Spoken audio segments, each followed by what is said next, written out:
नमस्कार दोस्तों, मरुवाणी राजस्थान में स्वागत है। आज हम बात करेंगे एक बहुचर्चित आईपीओ को लेकर। एक नई कंपनी द्वारा नया आईपीओ, वैसे आईपीओ तो नया ही होता है क्योंकि कंपनी द्वारा पहली बार जारी किया जाता है। तो ऐसे बहुचर्चित कंपनी के आईपीओ को लेकर बातचीत करेंगे। जो कंपनी इससे सस्ता और अच्छा कुछ नहीं कहकर अपना विज्ञापन करती है, उस कंपनी के बारे में बात कर रहे हैं। तो जी हाँ, आप समझ ही चुके होंगे कि हम चश्मे बनाने वाली उस कंपनी की बात कर रहे हैं जिसने चश्मे पहनने वालों के लिए अंदाज तक बदल दिया है, यानी लेंसकार्ट। अब लेंसकार्ट कंपनी ही अपना आईपीओ लेकर आई है। लेंसकार्ट के इस आईपीओ का मूल्यांकन रुपए 70,000 करोड़ के आसपास, यानी $8 बिलियन करीब है। यह आईपीओ आपके पोर्टफोलियो के लिए एक मोती साबित हो सकता है या फिर एक ब्रांड हाइप की तरह है। ये क्या है, इसी को लेकर हम चर्चा करेंगे। वीडियो को अंत तक देखें क्योंकि हम आपको बताएंगे कि लेंसकार्ट का आईपीओ आपको लेना चाहिए या नहीं, या फिर इसमें निवेश किया जाना चाहिए या नहीं, इसके प्रोस एंड कॉन्स क्या है और कंपनी की क्या स्ट्रेंथ है और क्या वीकनेस है। इन सारी बातों की जानकारी आपको देंगे, इसलिए आप अंत तक हमारे साथ जुड़े रहे। वीडियो को शुरू करने से पहले आपसे निवेदन है कि अगर आपने अभी तक हमारे चैनल को सब्सक्राइब नहीं किया तो प्लीज सब्सक्राइब करें। वीडियो को लाइक करना बिल्कुल भी ना भूलें।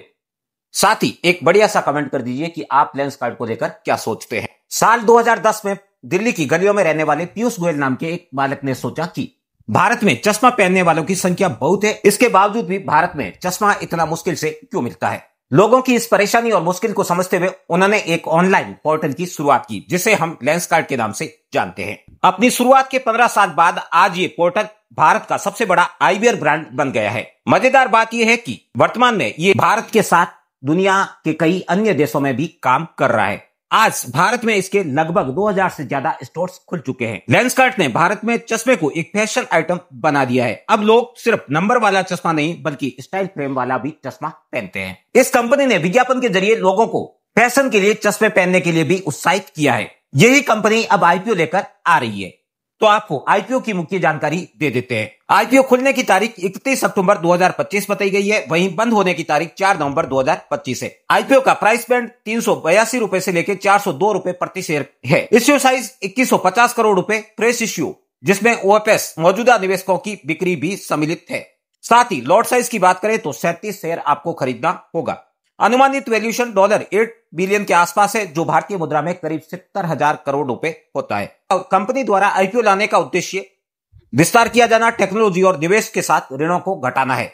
इस आईपीओ के जरिए कंपनी नई पूंजी जुटाना चाहती है, जिसके जरिए कंपनी अपने स्टोर्स के साथ नेटवर्क को विस्तृत करना चाहती है। कंपनी के बिजनेस मॉडल की बात की जाए तो लेंसकार्ट की खासियत यह है कि इसका इंटीग्रेटेड मॉडल यानी डिजाइन, मैन्युफैक्चरिंग, डिस्ट्रीब्यूशन और रिटेल सब कुछ सम्मिलित है। यानी ये कंपनी ग्लास बनाने से लेकर उसको बेचने तक का काम खुद ही करती है।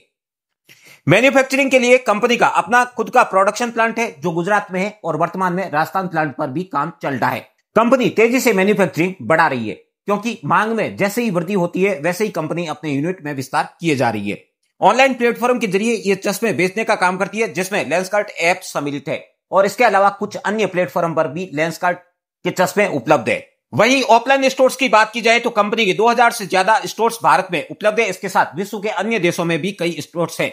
हर महीने 20 से 30 नए स्टोर खोले जा रहे हैं। कंपनी द्वारा ट्रेडिशनल चश्मा बेचने की बजाय इसे आधुनिक और फैशन का जरिया बना दिया है, जिसके लिए कंपनी टेक वर्जन यूज कर रही है, जिसमें virtual try on, AI based frame suggestion और 3D फेस स्कैनिंग जैसी सुविधाएं भी उपलब्ध है। इन सभी वजह से लेंसकार्ट ने ब्रांड लॉयल्टी बनाई है और ग्राहक बार बार स्टोर्स पर लौट रहे हैं। कंपनी ने ग्राहकों के मध्य अपनी गुडविल बनाई है, जिसके कारण ग्राहक बार बार सेवा का अवसर कंपनी को देते जा रहे हैं और यही कारण है कि कंपनी की सेल दिनों दिन बढ़ती जा रही है और साथ ही स्टोर्स भी दिनों दिन बढ़ते जा रहे हैं। अगर कंपनी के लाभ हानि की बात की जाए तो वर्ष 2022 में कंपनी को 102 करोड़ की हानि हुई थी। वहीं वर्ष 2023 में कंपनी को 64 करोड़ की हानि हुई और साल 2024 में 10 करोड़ की हानि हुई। 2025 में पहली बार कंपनी ने 297 करोड़ रुपए का लाभ कमाया। ये फाइनेंशियल ईयर की बात है। 2025 का मतलब 1 अप्रैल 2024 से लेकर 31 मार्च 2025 तक। कंपनी के लाभ हानि को देखते हुए अगर आपके मन में सवाल आ रहा है कि पिछले 4 वर्षों में से 3 वर्ष घाटे में रहने वाली कंपनी आईपीओ कैसे ला सकती है, तो आपको बता दें कि आईपीओ लाने का नियम यह है कि कंपनी पिछले 3 वर्ष में से किसी एक वर्ष में शुद्ध मुनाफे में होनी चाहिए। तो ऐसे में लेंसकार्ट साल 2025 में शुद्ध मुनाफे में है, जो रुपए 297 करोड़ के लगभग है। लेकिन आपके मन में यहाँ एक ये भी सवाल आ रहा होगा कि कंपनी लगातार घाटे में क्यों है जबकि कंपनी विस्तार कर रही है। तो ऐसे में आपको बता दें कि विस्तार ही इसके घाटे का कारण है। कंपनी द्वारा जो शुद्ध मुनाफा कमाया जा रहा था, उस मुनाफे को कंपनी विस्तार में उपयोग ले रही थी। साथ ही कंपनी ने विज्ञापन के जरिए ही करोड़ों खर्च कर दिया, जिसके कारण घाटे में रही है। पिछले कुछ वर्षों में कंपनी ने न सिर्फ भारत में बल्कि विदेशों में भी अपने नेटवर्क को विस्तृत किया है, जिसके कारण कंपनी का अधिकांश पैसा निवेश में चला गया। यही कारण है कंपनी के वित्तीय विश्लेषण और बैलेंस शीट में लगातार घाटा दिखाया जा रहा है। कंपनी पर कर्ज बहुत कम है। अगर आप एक निवेशक के जरिए कंपनी को देखना चाह रहे हैं तो कंपनी ने कई निवेशकों का भरोसा जीता है। आईपीओ लाने से पहले ही कंपनी ने न सिर्फ देशी बल्कि विदेशी औद्योगिक घरानों को अपनी तरफ आकर्षित किया है।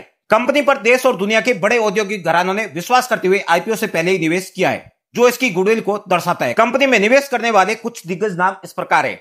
सॉफ्टबैंक विजन फंड, जो जापान की कंपनी है, उसने अब तक $255 मिलियन का निवेश कर दिया है। वहीं सिंगापुर की टेमसेक होल्डिंग्स की बात की जाए तो इस कंपनी ने भी लेंसकार्ट पर विश्वास करते हुए निवेश किया है। भारत की इक्विटी फर्म कैदारा कैपिटल्स की बात की जाए तो कैदारा कैपिटल्स ने अब तक $55 मिलियन का निवेश किया है।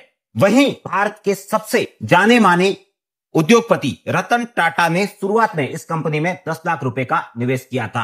रतन टाटा का निवेश यह दर्शाता है कि कंपनी की गुडविल कैसी है। इसके अतिरिक्त हाल ही में डीमार्ट के राधा किशन दमानी ने भी आईपीओ से पहले ₹90 करोड़ लगाए हैं। ये सभी निवेश इस बात का सबूत है कि लेंसकार्ट का बिजनेस मॉडल बहुत अच्छा है, जिस पर भारत के साथ विदेशी औद्योगिक घराने भी विश्वास कर रहे हैं। हालांकि कहा जाता है कि हर चमकती चीज सोना नहीं होती है। जहां लेंसकार्ट ने विस्तार किया है और लेंसकार्ट पर औद्योगिक घराने विश्वास कर रहे हैं, वहां लेंसकार्ट में कुछ कमियां भी जरूर है। तो ऐसे में आपको उन कमियों को भी जान लेना चाहिए। कंपनी द्वारा खुद का मूल्यांकन 70,000 करोड़ रुपए का किया गया है, जो मार्केट वैल्यू से बहुत ऊंचा बताया जा रहा है। ऐसे में भविष्य में ग्रोथ दिखानी होगी, वरना निवेशकों के हाथ निराशा लग सकती है। भारत का सबसे बड़ा आईवेयर ब्रांड जरूर है, किंतु कंपटीशन से फ्री नहीं है। टाइटन आई, स्पेक्स बेकर्स और कूल विंग्स जैसी कंपनियां इसे तेजी से प्रतिस्पर्धा दे रही है। नहीं, अगर ऑफर फॉर सेल की बात की जाए तो कंपनी के पुराने निवेशक अपना शेयर बेच रहे हैं, जो कंपनी के लिए आंशिक मुनाफे का संकेत दे रहा है। ऐसे में कंपनी को अपने मुनाफे को विस्तृत करना होगा, जो कंपनी की बैलेंस शीट पे भी साफ झलकता है, क्योंकि पिछले 4 साल में से कंपनी 3 साल घाटे में रही है। कंपनी द्वारा लगातार निवेश को प्राथमिकता देने के कारण कंपनी के खर्च में लगातार बढ़ोतरी हो रही है, जिसके कारण कंपनी पर नकारात्मक प्रभाव उत्पन्न हो रहे हैं। कंपनी ऐसे में भविष्य में लाभांश देगी या नहीं देगी, इस पर सवाल है। भारत में करीब 55 करोड़ लोग चश्मा पहनते हैं। ऐसे में सिर्फ 30% ने ही कभी ब्रांडेड फ्रेम खरीदा है, जो कंपनी के लिए अवसर है, क्योंकि 70% मार्केट बढ़ने की संभावनाएं प्रतीत हो रही है। कंपनी का लक्ष्य वर्ष 2027 तक 10 देशों में 5000 प्लस स्टोर खोलने का है, जो कंपनी के लिए किसी अवसर के समान है। कंपनी ने पहले ही सिंगापुर, दुबई, थाईलैंड के साथ सऊदी अरब जैसे देशों में अपने स्टोर्स खोल दिए हैं। साथ ही कुछ अन्य देशों में भी कंपनी अपने नेटवर्क विस्तार का लक्ष्य रखती है। ग्रोथ की संभावना बहुत बड़ी है अगर कंपनी सही से स्टोर्स खोल पाती है और ग्राहकों को हैंडल करती है। तो ऐसे में निष्कर्ष के रूप में यही कहा जा सकता है कि लेंसकार्ट के आईपीओ में निवेश करने के पहले आपको यह देखना होगा कि अगर आप लॉन्ग टर्म प्रॉफिट के बारे में सोचते हैं तो ठीक होगा, लेकिन आप शॉर्ट टर्म प्रॉफिट के बारे में सोचते हैं तो मेरे हिसाब से उचित नहीं है। कंपनी की ब्रांड वैल्यू है, लेकिन भरोसा रखने की आवश्यकता है। कंपनी आने वाले दिनों में इस भरोसे को कैसे जीतती है, यह भी देखने वाला सवाल होगा। साथ ही कुछ विशेषज्ञ बता रहे हैं कि कंपनी द्वारा हाई वैल्यूएशन किया गया है, जिसके कारण हो सकता है कि आने वाले दिनों में इसमें गिरावट देखी जा सकती है। शेयर का मूल्य आने वाले दिनों में कम मूल्य पर जा सकता है। हालांकि इसके बावजूद भी कंपनी के पास जो ग्रोथ के अवसर है वो लॉन्ग टर्म के लिए अवश्य ही प्रॉफिट दिखा रहे हैं। ऐसे में अगर आप निवेश करने जा रहे हैं तो किसी पर भरोसा करने की बजाय आपको अपने विवेक से ही निर्णय लेना होगा कि ये उचित है या नहीं है। आपके सामने कंपनी के प्रोस एंड कॉन्स पूरे रख दिए गए हैं। आप खुद निर्णय लें और सोचें आपको निवेश करना है या नहीं। दोस्तों, अगर आपको वीडियो पसंद आया तो अपने दोस्तों के साथ शेयर करना ना भूलें। फिर मिलते हैं एक नई और रोचक जानकारी के साथ।